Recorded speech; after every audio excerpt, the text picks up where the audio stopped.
here today to right a grave wrong. They were civilians abiding by the Constitution, yet the country that was meant to protect them turned its back on them, stripped of their homes, herded into desolate camps, and held behind barbed wire.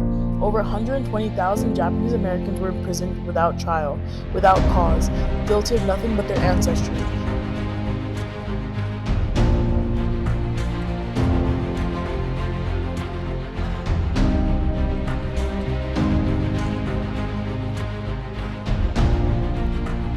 How did a nation built on freedom justify such an injustice this deep? And when the US government finally admitted its wrongdoings decades later, was an apology enough? On December 7, 1941, at 7:55 a.m., Pearl Harbor was attacked by the Japanese army, who were trying to cripple the American naval fleet in order to demobilize the army. Ultimately, 7 ships were beyond repair, and 2,400 American people were killed in the process.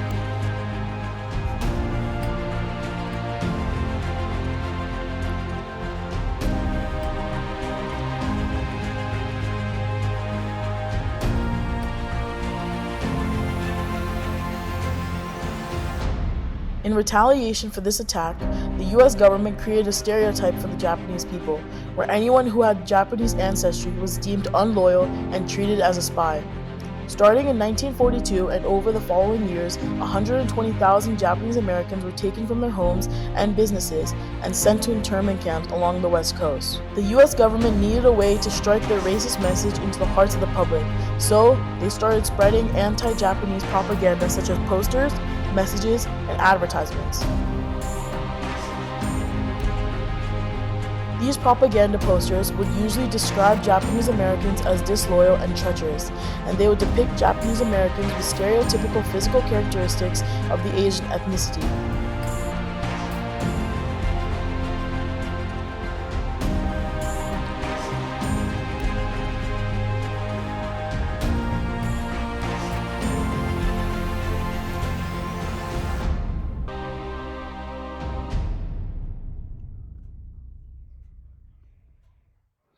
February 19, 1942, Executive Order 9066 was signed, and in less than 2 months, on April 1st, hundreds of posters with the title, "Instructions to All Persons of the Japanese Ancestry," were put up all over the West Coast. These instructions entailed that all Japanese persons in specific areas through the West Coast must be evacuated by April 7th at 12 p.m. They called it a controlled evacuation, where they will use respect and help to all evacuate all persons. In reality, they were forced out, forced to leave behind everything they owned, everything they loved, at a moment's notice, all to be released in less than 4 years with no apology. Some people were resisting the abuse and in turn were met with the Public Law 503, which allowed courts to enforce the evacuation of Japanese Americans from the West. This was their way of further taking away their rights and making them seem like an invasive species.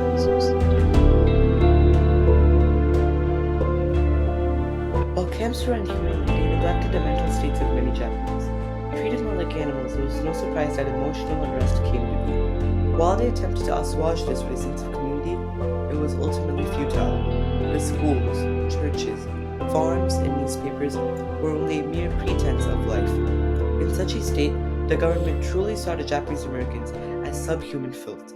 The basis of American society was built on ideals of freedom, yet it seems that such an institution has no qualms on subjecting others to captivity. The justification they used for such an action is truly mind-boggling. In short, it was the fact that as they had no means of verifying loyalty, they must, as a solution, prevent the Japanese from complicating the war by removing them from becoming a variable. This thinly veiled racism was known as a result of years of racial tension, only now surfacing due to a suitable environment for it being provided. The Americans remained dubious over the matter of whether the Japanese Americans were truly loyal. However, they proved their words by not only serving as soldiers, but also as interpreters, given that the majority of the army could not understand Japanese.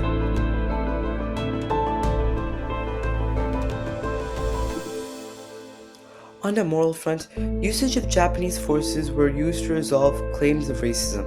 Thus, as a result, many volunteered to serve, even behind barbed wire. Despite facing many risks on the battlefield, such as friendly fire, numerous achievements were made for the Japanese. Skilled figures such as Ben Kuroki rose to prominence for their military achievement. To their credit, the US government did attempt to make amends. However, Throwing money at a problem doesn't make it go away. On the contrary, many Japanese Americans faced major economic troubles due to losses of businesses and homes prior to entering the internment camps. Their property often sold for a mere fraction of its true value. What they once called home could no longer be considered as such for many families. Families being forced to split up to make a living and for fear of impending racism all contributed to the dismal circumstances of the Japanese. American society was insistent on excluding Japanese even after the conflict ended by barring access to homes and employment. Without a roof over their head nor the means to support themselves, many Japanese Americans found themselves in the lower class of society or on the precipice of poverty.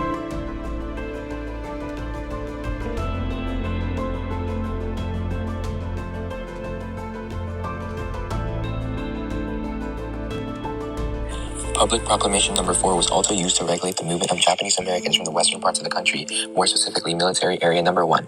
It was issued by Lieutenant General J.L. DeWitt as a way to force Japanese Americans out of their homes with less than 48 hours notice.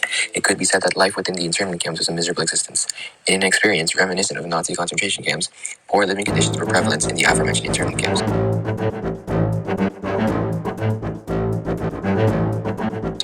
Little privacy was provided, and the bare necessities of survival such as cots and coal-burning stoves were all that furnished their rooms.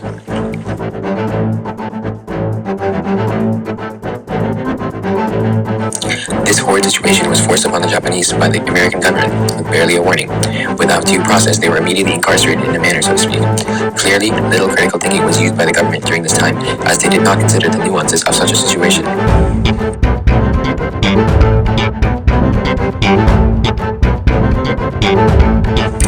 The responsibility of a government is to maintain the livelihood of all citizens. It seemed that due to wartime hysteria, they neglected the fact that the Japanese they were condemning also were their very own citizens that they were bound by a moral duty to protect. It was indubitably the failure of the government and the people in power to ensure basic human civility was ensured, and thus serves itself as a lesson for history to not repeat itself. Through the guise of separation from the American public until all matters were resolved, the Japanese were caged akin to a manner in which a wild animal would be kept. Barbed wire fences surrounded the camps, and guards were instructed to shoot any who attempted to leave. This blatant infringement on basic human rights spoke to the hypocrisy of the American ideal the Constitution championed. Apparently, Japanese lives held no more meaning to the American government anymore. For the sake of containing a security risk, the government had actually chosen to allow the possible loss of lives. While it has been shown that cases of shootings actually occurring were sparse, the gravity of the situation is not lessened in any sort. The reason for which the number of shootings was relatively low was largely due to the fact that the Japanese had some vague awareness of the fact that an unpleasant fate awaited them if they attempted to escape. Public outrage would have undoubtedly been at an all-time high if those of Caucasian descent were trapped in internment caves. The government is indeed an agency to maintain the country, yet there can be no country without the people. It would have been well within the government's capabilities to reduce racial tension and build bridges to connect these people. This, in and of itself, is a responsibility of the government, given that neglecting it leads to conflict, as evidenced by the situation.